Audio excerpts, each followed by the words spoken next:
can't know this for certain, so it is a hypothetical. But what if a pitcher just becomes stronger through critical usage? Good morning to you. Good Tuesday morning. I'm Dejan Kovacevic of DK Pittsburgh Sports, and this is Daily Shot of Pirates. It comes your way bright and early every weekday if you're into football and or hockey. I also offer daily shots of Steelers and Penguins in the same place that you found this. Pirates 4, Brewers 2 last night at PNC Park. The 6-game losing streak is over. An actual, sputtering of offense occurred, which was welcome. Andrew McCutchen and O'Neal Cruz were key to that sputtering. That also was welcome. But let's not pretend this wasn't about Jared Jones. 6 innings, 1 run, 4 hits, 7 strikeouts again. 2 walks, 25 whiffs. That's a fairly new term for a fairly old concept, meaning just plain old swings and misses at the plate. He's got more of those than anybody in Major League Baseball right now.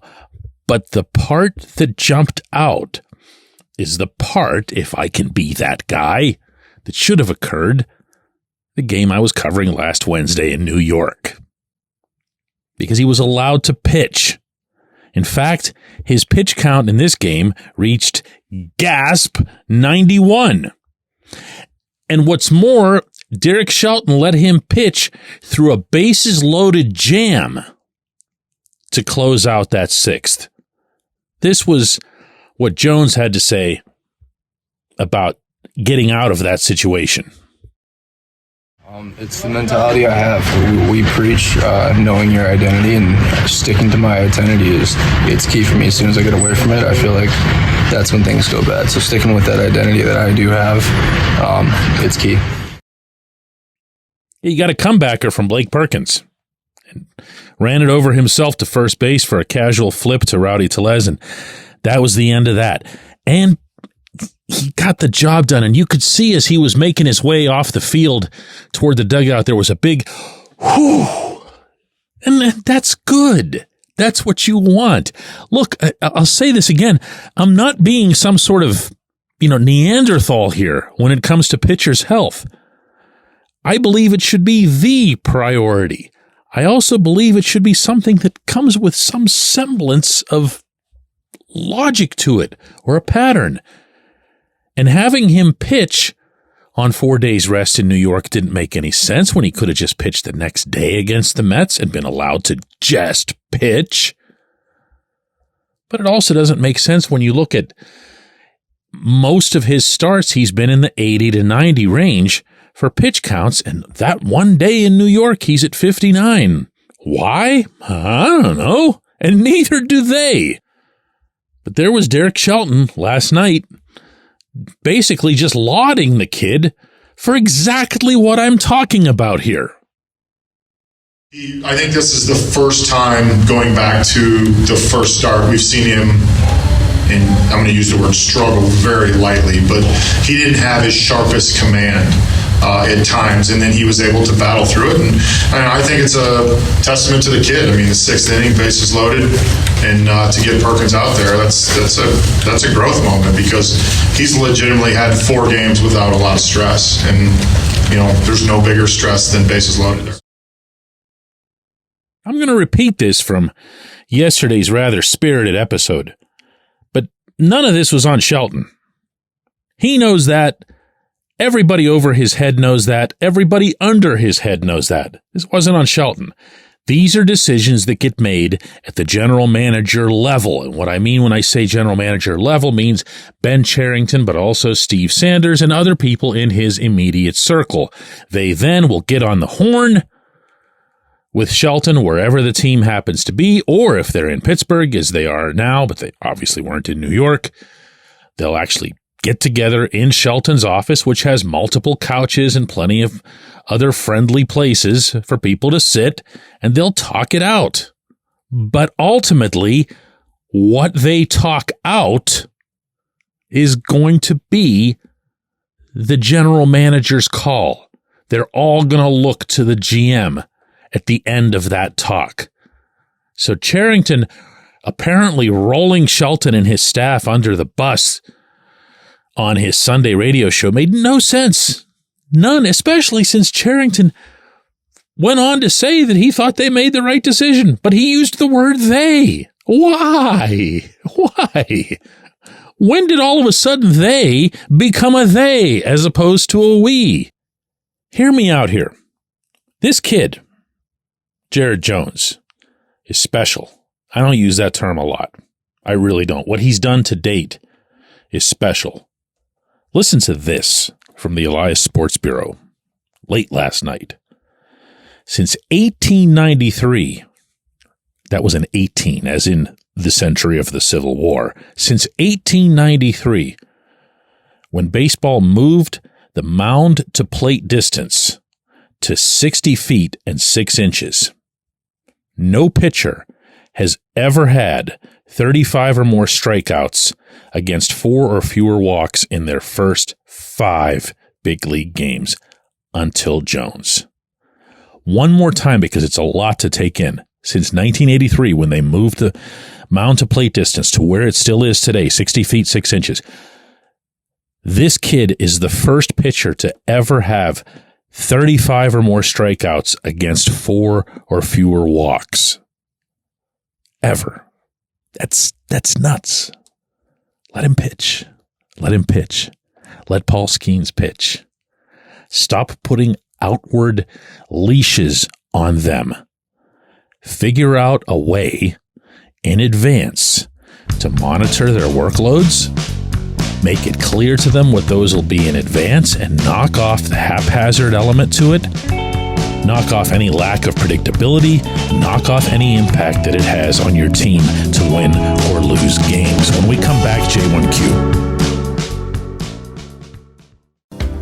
This portion of Daily Shot of Pirates is brought to you by our friends at North Shore Tavern, that's directly across Federal Street from PNC Park. It's home of Steak on a Stone, an eating experience, underscoring the word experience. The steak is brought to you partially cooked on an 800-degree stone, and you do the rest. It's a ton of fun, it's a great meal, and it's a baseball atmosphere like no other in Pittsburgh. North Shore Tavern, right across Federal Street from PNC Park.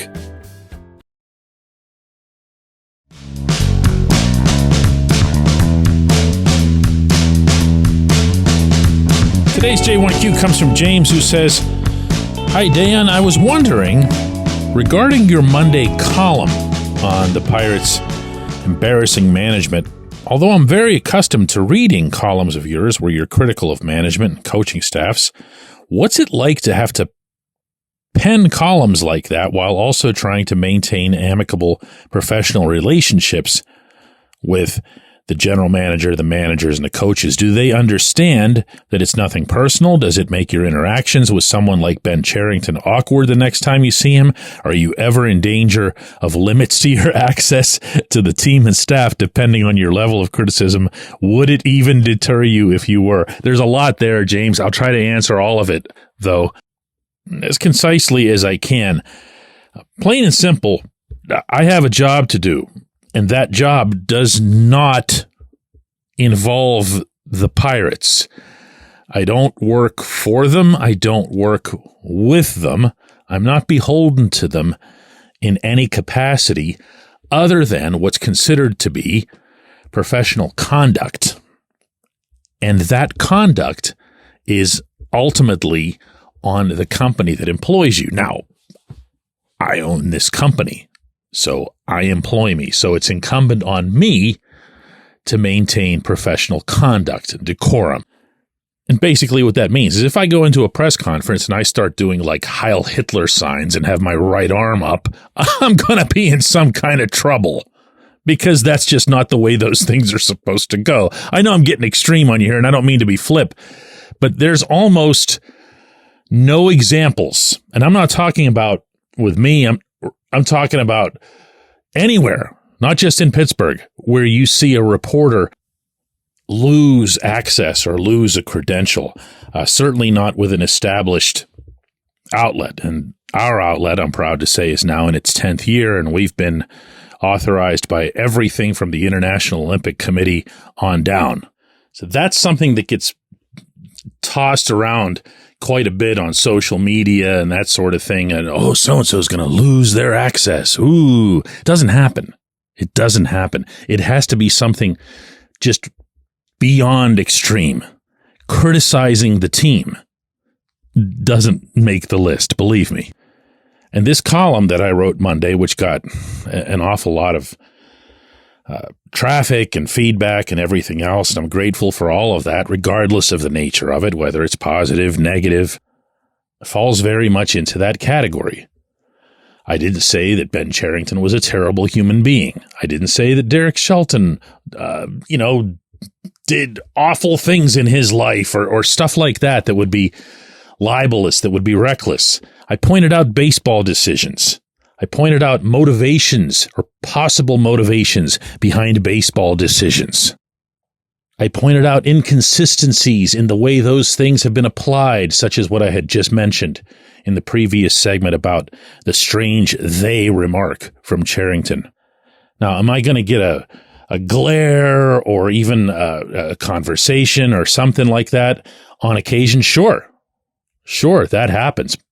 But what you don't know, James, is that I invite that. I encourage that. I'd rather hear back from someone that I'm criticizing than to not have any kind of response at all.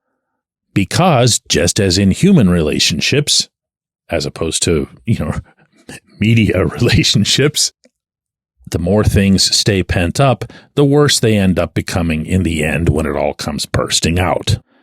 I'd like to think that after a lifetime on the Pittsburgh sports scene and more than a decade of doing it in a columnist role where you're reporting, but you're also doing so via opinion that gets expressed, that I've built up enough credibility with the teams and the people that I cover that they would understand that it isn't personal. Now, not all of them can do that. And most of them, to be totally honest with you, will at least wonder, first and foremost, if there is something up that's personal. Ideally, over time, if and when they do things that are intelligent, and if and when they do things that help their team succeed, and they see that I work just as hard to find out how and why those things happened, and for whom I should be giving credit, then that evens out. It's not comfortable, it's not friendly, but anybody who gets into this business, regardless if it's covering City Hall or a presidential race or whatever it is, to make friends or to play favorites, they are in the wrong business. I appreciate the question. I appreciate everybody listening to Daily Shot of Pirates. And if you want to know what column James is talking about, I wrote that for DK Pittsburgh Sports. You can still find it on our Pirates page. When you open up the app, just press the big Pirates logo at the bottom. Thumb down a bit and you'll find it there.